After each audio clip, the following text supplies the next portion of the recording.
Today we're going to learn how to tie the Hishi Karada. That basically means, in Japanese, diamond patterned body tie. My name's Lazarus Redmayne and this is TheDuchy.com. Now, I'm going to begin by using a 30-foot rope with a overhand knot tied in the bight. Place the bight of the rope approximately between the center of the shoulder blades of your partner, and I use an optional overhand knot. This helps stabilize the bondage a little bit later on, but it is optional, but you'll see why I like it a little bit later on. Run a strand across each shoulder. Now on the front of your partner, you're going to be running a series of knots. I'm going to tie a knot approximately here between the clavicle and the middle of the breasts, and then probably 4 or 5 others depending on the height of your partner. One thing you do want to make sure is that you have the knot in the back centered before you lock down the knot in the front. The other thing I always like to do, and this is just a style thing, is I always like to tie my overhand knots the same way. So there's a bunch of ways to do it, but what I do is I clip my fingers underneath it, I pull my tails around, and then pull them through.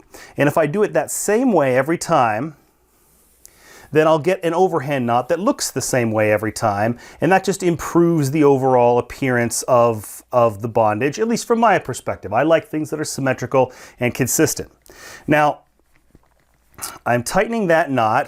I am also making sure that the knot in the back is again between the shoulder blades, sort of at the armpit level. And the knot at the front is close to the clavicle, you know, like kind of where the middle of the arms crosses here. Now the next thing I'm trying to do is figure out where the second knot should be. And I want that second knot to be right between the breasts or right where the sternum is if your partner doesn't have breasts. So that's where I want the knot to be. So now I'll put my fingers around that spot, I'll pull my tails over and then through just as I did before. And then again pulling my knot in the back down to where it's supposed to be, making sure that that knot fits right between the breasts or right across the sternum. So now I have my first 2 knots, and these tell me how far the rest of my knots should be. It turns out that it's basically a good grip with my hand, so that's where I'll put the next set. Good grip with my hand, come down here, pull the knot through, creating the knot, and then putting my hand in place to tighten the knot so I know where it should be. So now you got 2 knots that are equidistant. Like that. And I'm going to put a 4th one in place. Now if your partner has a longer torso or is taller, you might need a 5th one, and that's okay too. All right, so approximately there.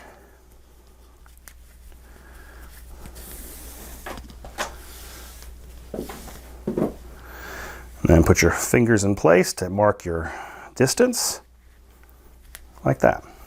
All right, so now I've got 4 nicely spaced knots and they're all twisted the same way. It looks quite good. Now, here's another optional thing you can do. Now for male body types or partners that have a penis, you can just split your knots and run on either side of their penis and closer to each leg. Alternatively, if your partner is a female body type and you'd like to put a little stimulation on the clitoris, you can do that by adding another overhand knot positioned appropriately so that it will hit them there. This works fine for male body types as well. You just position that knot so it goes at the base of the penis or the perineum, and that can also be stimulating. So both female and male body types can enjoy a happy knot. I'm going to go ahead and put one in place here. And again, I'm making sure that knot's right in the middle, and then I'll adjust the position of this knot manually to say, okay, where do I actually want that to be on her? Now, I also don't want this to be super tight because these ropes are going to get split apart like that as we tighten things. So I'm not trying to make it so that this is very tight right now. It's a little loose, and that's okay. All right, so I've created my happy knot. Now I'm going to run the strands of the rope between my partner's legs and up the back. Now on the back side, You run the ropes straight up and then through that little loop that you created.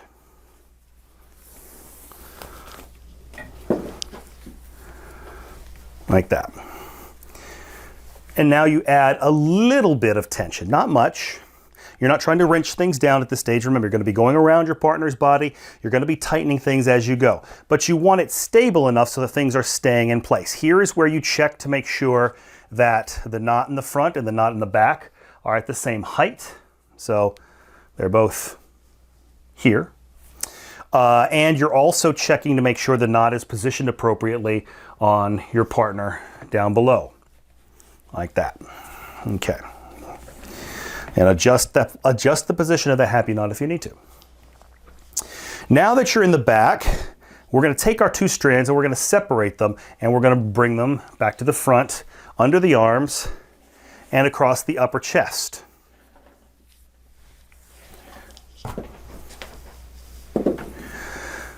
Put your fingers between the two ropes that form your the center line there, and then grab both tails and pull them through like that. And what we're gonna do is we're gonna pull them back like this, and then we're going to wrap them around our partner again. But I'm gonna add a little extra twist before I do that. It adds a decorative flair and it helps hold things a little more stable. So I'm going to reach under my ropes and pull them through like that before I start running them behind my partner. Now that I've got that done, again, I pull my ropes back and bring them to the back of my partner. Now, when you're back here, you can optionally add an overhand knot. You don't have to do that. I like to do it because it adds a little stability and adds a little additional friction to help keep things smooth. So I go ahead and do that, but you don't have to. And then bring your ropes to the front again. What I tend to do is I tend to gather the front and each side rope with my hand like this, then put my fingers through and grab the tail like that. It just tends to be a little faster for me. Then I reverse my tension again, and I'm reaching from above, underneath, and grabbing and pulling those through like that. And again, you can adjust your friction, you can adjust your tension a little bit till you get a nice diamond pattern like this. And by making sure that that knot is at the center of our partner's chest, between the breasts or in front of the sternum, you can make this nice diamond pattern and have them be even above and below the breasts like that. Again, turn your partner around, grab the tails, bring them to the back. I was just dressing my little knot there a little bit. And add your overhand knot if you wish to, or just continue on if you don't want to do the overhand knot. Totally fine. Bring them to the front, gather the cords together, fingers through the up line, center line, excuse me. Grab the tails, pull them through. Adjust your tension like that. You also might need to adjust the position a little bit, up and down like that. There we go. So now this is our third diamond. Now, if you have run out of rope at this stage, you can come to the back and tie the rope off in a number of different ways. You can just make a square knot back here to tie it off. So to do that, I would just do an overhand knot, again. You know, if you need to go back and look at how to do a square knot, then there's instructions on TheDuchy on how to do that, and that can lock it off. So that's one way of doing it. Now I have a bunch of extra rope here, and I'm going to talk about how to deal with that a little bit later, but the simple form of the Hishi Karada is now basically complete. I'm just going to tuck this here out of the way so you can see what it would look like in this form. So this is kind of out of the way. So this will be the completed version of the Hishi Karada in its standard form. Now I do have a little extra rope left over in this particular case, so I could do a couple different things with it. One, I could continue on and add yet another pull here. And if I do that, I now have an interesting situation. If I didn't have my happy knot in place, I could now pull these ropes a little further apart like this, and that would give me access to my partner like that. And then I could come back and tie it off somewhere down here to finish things off. In fact, I'm going to go ahead and do that in this case, but I'm going to do so in a slightly different way. I'm going to lay my one side of my rope across the top of the center line. Then I'm going to lay my second rope across the top of that center line, across the top of line 1. This is line 2, this is line 1. Then I'm going to reach underneath everything and grab line 2 and pull it up. Now I'm going to do exactly the same thing at 10. I'm going to take line 1, lie it over top of the center, line 2 over top of line 1, like that. Then I'm going to reach above line 1, below line 1 and the center line, and pull everything through like this. Now what I've just done there is called a cord square knot. And you have to dress it a little bit, got to get it kind of tighten it up. But once you've done that, you now have a square knot that is not only a square knot, but it's also gripping that center line. And this is nice if you want to be able to adjust where on that line the square knot lies. It gives you a little extra friction there and allows for some adjustments. So I wanted this to have this particular look where we had this sort of a V look. Look, I forgot to incorporate my normal little extra twist. So I have my little extra twist right there, but I forgot to do it here. So this isn't grabbing the line as cleanly as it might otherwise. But now you can see what that would look like if you make that choice. But I wanted these lines to kind of come up here and not roll all the way up to the waist, which is why I chose to include this extra cord square knot, because then I can adjust that down a little bit and keep those lines from riding too far up. You can see with this square knot that wasn't locked onto the core, it sort of flows up and down a lot more easily.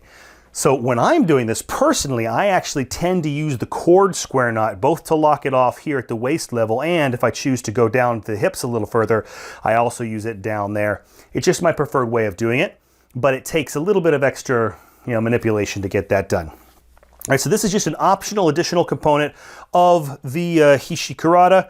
I now have just a little bit of rope left over. I can run that up the sides. This gives me on the inside like this and like this.